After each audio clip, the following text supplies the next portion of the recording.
అందరికీ నమస్కారాలు. ఈరోజు రాష్ట్రమంతటా నగర పంచాయతీలు, కార్పొరేషన్స్కి deputy mayors, vice chairmans elections జరిగాయి. అధికారాన్ని అడ్డం పెట్టుకొని దౌర్జన్యాలు, ప్రలోభాలు ఏవేవో చేసి లొంగ తీసుకోవాలనే ప్రయత్నాలు జరిగాయి. బుచ్చిరెడ్డిపాళెం నగర పంచాయతీకి సంబంధించి చైర్పర్సన్ ప్రమాణ స్వీకారం రోజు 2 సంవత్సరాలు షాహుల్ గారు, లలితమ్మ గారు ఉంటారు. మిగతా 2 సంవత్సరాలు షకీలమ్మ గారు, శివకుమార్ రెడ్డి గారు వైస్ చైర్మన్లుగా ఉంటారని చెప్పి ప్రకటించారు. 2 సంవత్సరాలు అయిన తర్వాత ఇద్దరు కూడా కౌన్సిలర్స్ రిజైన్ చేశారు. ఇప్పుడు ఎలక్షన్స్ వచ్చినాయి. నగర పంచాయతీని ఇచ్చింది జగన్మోహన్ రెడ్డి గారు మన ప్రభుత్వం అధికారంలోకి వచ్చిన తర్వాత. అంతకుముందు తెలుగుదేశం ప్రభుత్వంలో ప్రయత్నాలు చేసినా ఎవరు కూడా తేలేకపోయినారు. మనం తెచ్చాం. రాష్ట్రంలో మొట్టమొదటిగా ముఖ్యమంత్రిగా ప్రమాణ స్వీకారం చేసిన తర్వాత 10 నగర పంచాయతీలు ఇస్తే దాంట్లో మొట్టమొదటిది నెల్లూరు జిల్లాలో బుచ్చిరెడ్డిపాళెన్ని ఇచ్చారు. ఎలక్షన్స్ జరిగినాయి. 18 మనం గెలిచాము, 2 తెలుగుదేశం పార్టీ వాళ్ళు గెలిచారు. మా కుటుంబం కానీ, గోవర్ధన్ రెడ్డి గారి కుటుంబం కానీ జిల్లాలో రాజకీయ కుటుంబాలు మావి మొదటి నుంచి కూడా. ఏ రోజు కూడా మేము చెప్పుకోం మా మొహాలు చూసి ఓట్లు వేసినారు, మా స్వతహాగా మేము గెలిచామని. జగన్మోహన్ రెడ్డి గారి బొమ్మ పెట్టుకొని మేము గెలిచాము ఎలక్షన్స్లో. ఆయన బొమ్మను చూసే మాకు ఓట్లు వేశారు. అదేవిధంగా బుచ్చిరెడ్డిపాళెం నగర పంచాయతీలో కౌన్సిలర్స్ను కానీ అందరినీ కూడా జగన్మోహన్ రెడ్డి గారి బొమ్మ చూసి, ఫ్యాన్ గుర్తు చూసి ప్రజలు ఓట్లేశారు. అధికారం వస్తుంటుంది, పోతుంటుంది. అధికారం పోతానే అధికార పార్టీ వాళ్ళ వైపు పరిగెత్తడం అనేది చాలా దారుణమైనటువంటి విషయం. ఏం తప్పు చేశాం మిమ్మల్ని అని అడుగుతున్నా. బుచ్చిరెడ్డిపాళెంలో గెలిచిన కౌన్సిలర్స్ని ఏం అన్యాయం చేశాం మీకు అని అడుగుతున్నా. నా కుటుంబ సభ్యుల్లాగా చూసుకున్నాను, అన్నదమ్ముల్లాగా చూసుకున్నాను, అక్క చెల్లెళ్ళలాగా చూసుకున్నాను. ఎప్పుడూ కించపరిచే విధంగా మిమ్మల్ని చూడలేదు. ఏం తప్పు చేస్తే మీరు ఈరోజు పార్టీని వదిలి బయటకు వెళ్ళిపోయినారు? మీ మనస్సాక్షిగా చెప్పండి. అన్యాయం కదా. ఏ రోజైనా మిమ్మల్ని కష్టపెట్టామా, ఇబ్బంది పెట్టామా? Central lighting వేయించాం. 90 కోట్లు పెట్టి సంఘం నుంచి మంచినీటి పథకం జరుగుతూ ఉంది బుచ్చిరెడ్డిపాళెనికి. ఎన్ని ఇచ్చారు జగన్మోహన్ రెడ్డి గారు? ఇవన్నీ గుర్తుకు రాలేదా మీకు? అన్యాయం కదా ఈరోజు పార్టీని వదిలి వెళ్ళిపోవడం అనేది. ఈరోజు ఎంపిక చేసిన శివకుమార్ రెడ్డి 2 రోజుల ముందు ఐరాలో మాతో కూడా భోజనం చేశాడు, లంచ్ చేశాడు. గోవర్ధన్ రెడ్డి గారిని కలిశాడు, మాతో పాటు వచ్చాడు.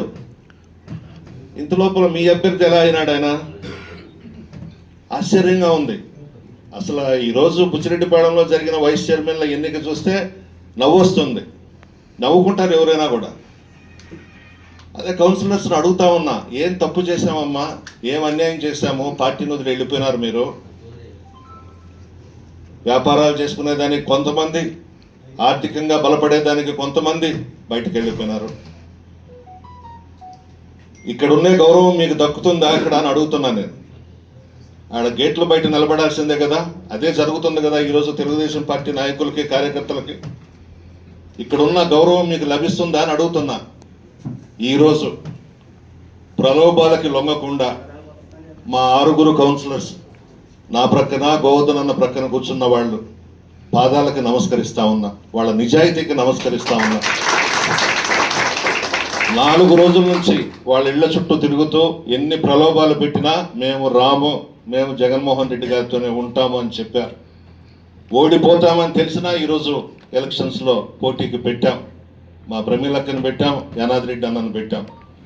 భవిష్యత్తులో నేను, గోవర్ధన్ అన్న, మా పార్టీ నాయకులు, కార్యకర్తలు అందరం కూడా ఈ 6 కౌన్సిలర్స్కి అండగా ఉంటాం.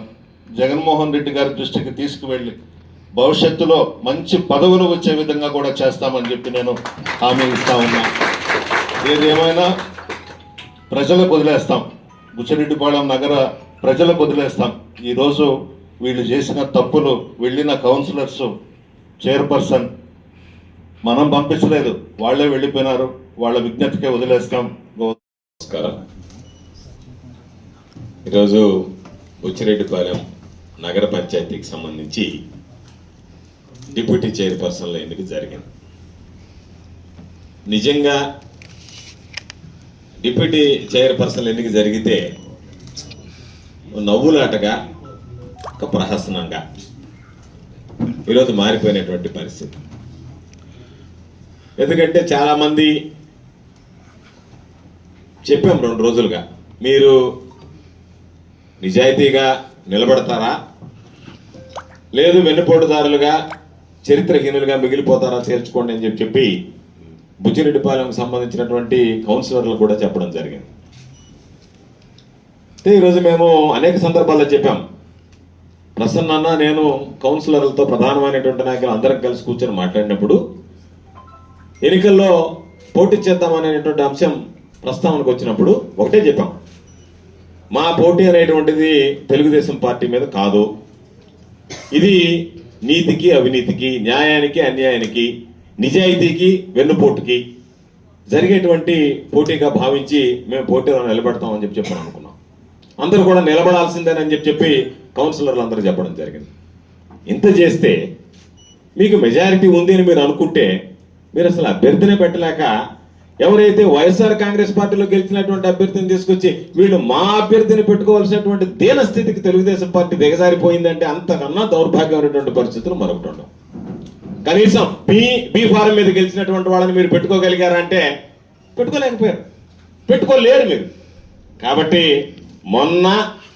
మొన్న జరిగినటువంటి ఎన్నికల్లో మీకు ఆఖరి విజయం, ఆఖరి విజయం, ఫస్ట్ అండ్ లాస్ట్ అవకాశం ప్రజలు ఇచ్చారు.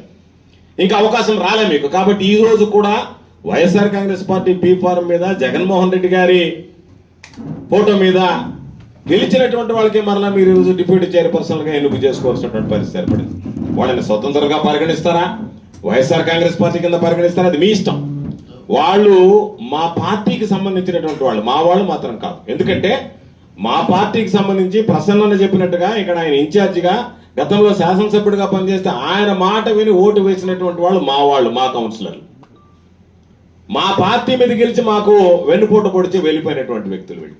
ఒకటే గుర్తుంచుకోండి, ఈ వెన్నుపోటు పొడిచినటువంటి వ్యక్తులు ఎవరు కూడా తర్వాత భవిష్యత్తులో ఎక్కడ కూడా ప్రజల్లో కొనసాగినటువంటి పరిస్థితి లేదు. స్థానిక సంస్థలకు సంబంధించి ఈరోజు వాళ్ళ రాజకీయ భవిష్యత్తుకి పూర్తిగా సీళ్లు వేసుకున్నటువంటి పరిస్థితి ఏర్పడింది.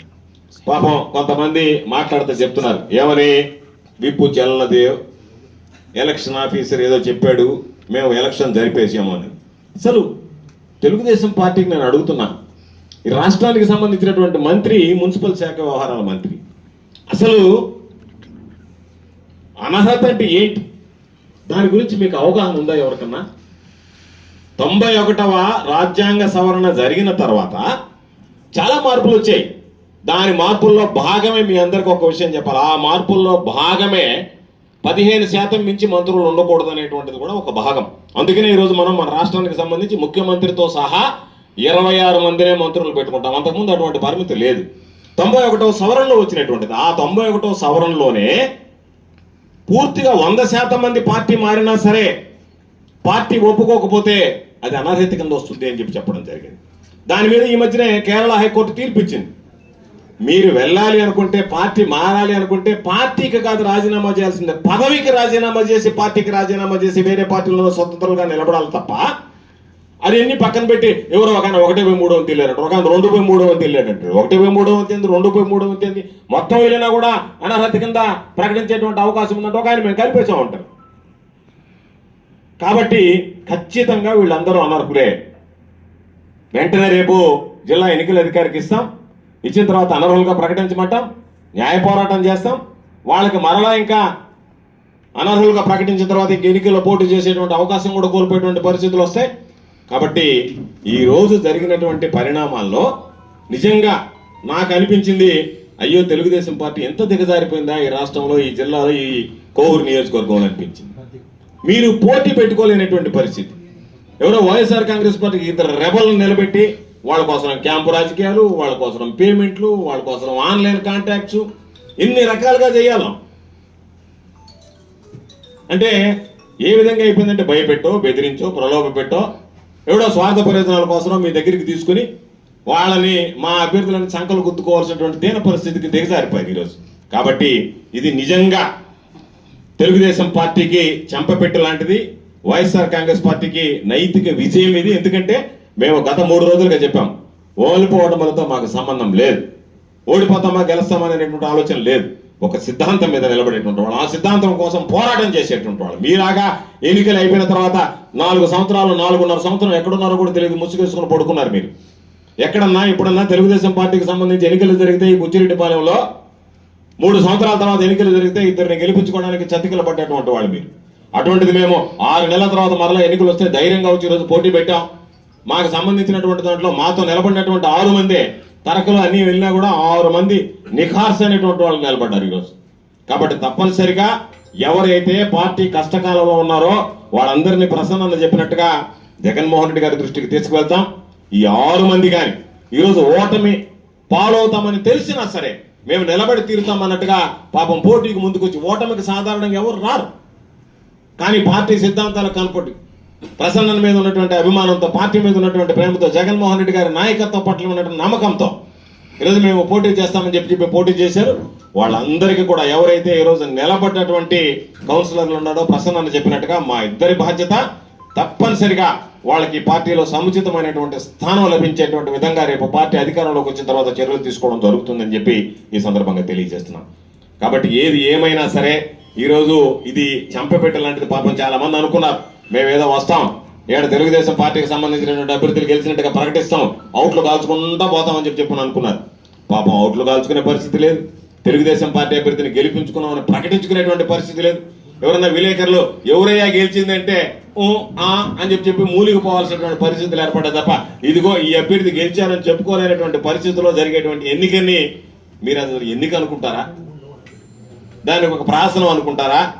ఎవరికో పుట్టిన బిడ్డను తీసుకొచ్చి నా బిడ్డ అని చెప్పి మీరు వెళ్ళిపోవడం తప్ప ఎక్కడుంది మీకు నైతిక విలువ? ఎక్కడుంది? ఈరోజు ఏం చెప్తారో చెప్పండి. ఎవరిని గెలిపించారు మీరు? దానివల్ల మీరు సాధించింది మీకున్నటువంటి ముగ్గురులో కనీసం ఒక్కరినైనా ఎవరైతే తెలుగుదేశం పార్టీ బీఫారం మీద గెలిచారో వాళ్ళనైనా నిలబెట్టుకుంటారనుకుంటే అది కూడా నిలబెట్టుకోలేనటువంటి అసమర్థ పరిస్థితుల్లో ఈరోజు మీరు పాపం అన్ని విధాల కొండన దవ్వి ఎలుకను పట్టినటువంటి సందర్భంగా ఎలుక కూడా దొరకకుండా పోయింది. కొండన దవ్వారు కానీ కనీసం ఎలుకను కూడా పట్టుకోలేనటువంటి దౌర్భాగ్యమైనటువంటి దుర్భరమైనటువంటి పరిస్థితులు ఈరోజు మీరు తయారయ్యి. కాబట్టి ఇది ఆరంభం. ఎందుకంటే వాళ్లే ఓటమిని అంగీకరించారు. మేము తెలుగుదేశం పార్టీ తరఫున ఓటమి చేసి ఓటమి పాలయ్యాము, నిలబడి గెలవలేము, నైతికంగా కానీ సాంకేతిక పరంగా కానీ దేనికైనా భయపడ్డారు, వెనకడుగు వేశారు. కాబట్టి వైఎస్ఆర్ కాంగ్రెస్ పార్టీ గుర్తు మీద గెలిచినటువంటి వాళ్ళకి ఇవ్వాల్సినటువంటి దౌర్భాగ్యం దుస్థితి మీకు ఏర్పడింది. కాబట్టి తప్పనిసరిగా వైఎస్ఆర్ కాంగ్రెస్ పార్టీ అనేటువంటిది ఈ రోజు జరిగినటువంటి ఈ అన్యాయం మీద పోరాడతాం, ఈ అక్రమాల మీద పోరాడతాం. భవిష్యత్తులో వైఎస్ఆర్ కాంగ్రెస్ పార్టీ పోరాటానికి సిద్ధంగా ఉండేటువంటి పార్టీ. ప్రసన్న ఆధ్వర్యంలో, ప్రసన్న నాయకత్వంలో కోవూరు నియోజకవర్గానికి సంబంధించి ఏ కార్యకర్తకి ఇబ్బంది లేకుండా చూసుకుంటాం. ఈ మధ్య మీరు అనుకుంటున్నారేమో దాడులు చేస్తాం, విధ్వంసం సృష్టిస్తామని చెప్పి మేము గనక వీధుల్లోకి వచ్చి అదే పరిస్థితి కనుక తీసుకుని వస్తే మీరు తిరగలేరు. గ్రామాల్లో గుర్తుంచుకోండి, ఇబ్బందులు పడతారు. కాబట్టి జిల్లా ఎస్పీ గారికి కూడా హెచ్చరిస్తున్నాం, శాంతి భద్రతల సమస్యలు తలెత్తుతాయి, ఆ తర్వాత అగ్నిగుండంగా మారేటువంటి పరిస్థితులు ఏర్పడతాయి. దయచేసి అటువంటి వాటిని ప్రోత్సహించకండి అని చెప్తున్నాం. అందుకనే ఈరోజు నేను ఆ ఎన్నిక చూసిన తర్వాత నాకు అనిపించింది, పాపం ఎంత సన్నాయి నొక్కుంటూ పోవాల్సినటువంటి దుస్థితి వీళ్ళకి లేకుండా ఉన్న మొక్కను చూస్తే ఒక్కొక్కరికి నెత్తురు చుక్క లేదు. పాపం చెప్పుకోలేకపోయారు. మేము తెలుగుదేశం పార్టీ ఒక ఆయన గెలుతున్నారు, పక్కన ఉన్న అనబాకండి అంటే ఇబ్బందులు వస్తాయని చెప్పి మీలో మీరే ఒకరు తెలుగుదేశం అంటే పక్కడికి వెళ్తున్నాడు, అనబాకరా నాయన పోతాయి మన ఉద్యోగాలు, మన పదవులు పోతాయి, మీరు గమ్ముకుంటారా నాయన ఇప్పటికే సగం పోయినట్టుకుండా అని చెప్పి అనుకునేటువంటి పరిస్థితి ఏర్పడింది. కాబట్టి అంత అభద్రతాభావంతో దానికి సంబంధించినటువంటి దాంట్లో మేము పోటీ చేశామని చెప్పి మీరు భావించుకోవడం, మీరు గెలుపు అనేదో అనుకోవడం. కాబట్టి ఖచ్చితంగా ఈ ఎవరో పాపం ఆయన ఎవరో తెలియదు, ఆ కాన్స్టిట్యూషన్ ఎక్స్పర్ట్లు, రాజ్యాంగ నిపుణులు ఎవరో చెప్పారు కానీ 1/3 వంతు 2/3 వంతు అంత రాజ్యాంగ నిపుణులు మా దగ్గర లేదు. మా దగ్గర ఉన్నదంటే వాస్తవాలు చెప్పేటువంటి వాళ్ళు. మీ దగ్గర ఉన్నదంతా కట్టుకథలు, క్యాష్ బ్యాచ్, పేమెంట్ బ్యాచ్, ఏదో ఒకటి చెప్పాలనేటువంటి ఆలోచన చేసేటువంటి బ్యాచ్. కాబట్టి అసలు సెసరైనటువంటి కార్యకర్తలు, అసలు సెసరైనటువంటి నాయకులు, స్వార్థం లేనటువంటి వాళ్ళు వైఎస్ఆర్ కాంగ్రెస్ పార్టీ పక్కన ఉంటే ఓన్లీ క్యాష్ పేమెంట్ల కోసం ఉండేటువంటి వాళ్ళు మీ దగ్గర ఉన్నారనేటువంటిది ఈ రోజు జరిగినటువంటి ఎన్నికలతో మిమ్మల్ని ఏ విధంగా తప్పుదారి పట్టించారు, మీరు ఏ విధంగా సరైనటువంటి అడుగులు వేయడంలో విఫలం చెందారనేటువంటిది స్పష్టంగా అర్థమైంది. ఏది ఏమైనా మరలా నేను చెప్తున్నా, ఏది ఏమైనా ఈ రోజు జరిగినటువంటి ఎన్నికల్లో వైఎస్ఆర్ కాంగ్రెస్ పార్టీదే నైతిక విజయం. ఇది ఒప్పుకుని తీరాల్సిందే తెలుగుదేశం పార్టీకి సంబంధించినటువంటి. ఇది మీకు చెప్పబెట్టు లాంటిది, మీరు చేతులు ఎత్తేసినటువంటి సందర్భం. కాబట్టి ఖచ్చితంగా వైఎస్ఆర్ కాంగ్రెస్ పార్టీకి ఇది నైతిక విజయం. కాబట్టి తప్పనిసరిగా రెట్టింపు ఉత్సాహంతో రాబోయేటువంటి రోజుల్లో కూడా వైఎస్ఆర్ కాంగ్రెస్ పార్టీ నాయకులకి, కార్యకర్తలకి అందరికీ అందుబాటులో ఉండి ఎవరికి ఎటువంటి ఇబ్బందులు లేకుండా చూసుకుంటాం. రేపు జరిగేటువంటి ఎన్నికల్లో మొన్న చెప్పిన నేను కొడవూరులో జరిగిన సభలో మరలా చెప్తున్నా, 1,00,000 ఓట్లతో ప్రసన్నాన్ని గెలుస్తారు, రాసి పెట్టుకోండి అని చెప్తున్నా. 1,00,000 ఓట్లతో ఈసారి గెలిచేటువంటి పరిస్థితి ఉంటుంది. ఇప్పటికే ఎందుకు పొరపాటు చేశామా, తెలుగుదేశం పార్టీకి ఓటు వేసామని చెప్పి ప్రజలు బాధపడేటువంటి పరిస్థితులు ఏర్పడ్డాయి. కాబట్టి ఇది కొనసాగుతుంది. ఈ వేవ్ అనేటువంటి దానికి ఈ రోజు జరిగినటువంటి కారణాలు చూస్తేనే మీరు ఏ విధంగా బ్యాక్ స్టెప్ వేస్తున్నారు, వెనకడుగు వేస్తున్నారు, భయపడుతున్నారు అనేటువంటి దానికి ఇది ఒక ఉదాహరణ అని చెప్పి ఈ సందర్భంగా తెలియజేస్తూ, తప్పనిసరిగా రాబోయేటువంటి రోజుల్లో అన్ని రకాలైనటువంటి చర్యలు తీసుకోవడంతో పాటు ఎవరైతే ఈ రోజు పార్టీ విప్పును ధిక్కరించారో వాళ్ళ మీద వేటు వేసేంత వరకు న్యాయస్థానాన్ని ఆశ్రయించైనా సరే పోరాడతాం తప్ప విడిచిపెట్టేటువంటి ప్రసక్తి ఉండదని చెప్పి తెలియజేస్తూ, ఈ రోజు జరిగినటువంటి ఎన్నికలో మాకు సహకరించినటువంటి నిజంగా మా కౌన్సిలర్ ఈరోజు నీతిగా నిజాయితీగా నిలబడి సహకరించినటువంటి కౌన్సిలర్లు అందరి పక్షాన వైఎస్ఆర్ కాంగ్రెస్ పార్టీ జిల్లా పక్షాన ఈరోజు పేరు పేరున హృదయపూర్వకమైనటువంటి ధన్యవాదాలు, కృతజ్ఞతలు తెలియజేసుకుంటూ సెలవు తీసుకుంటాం.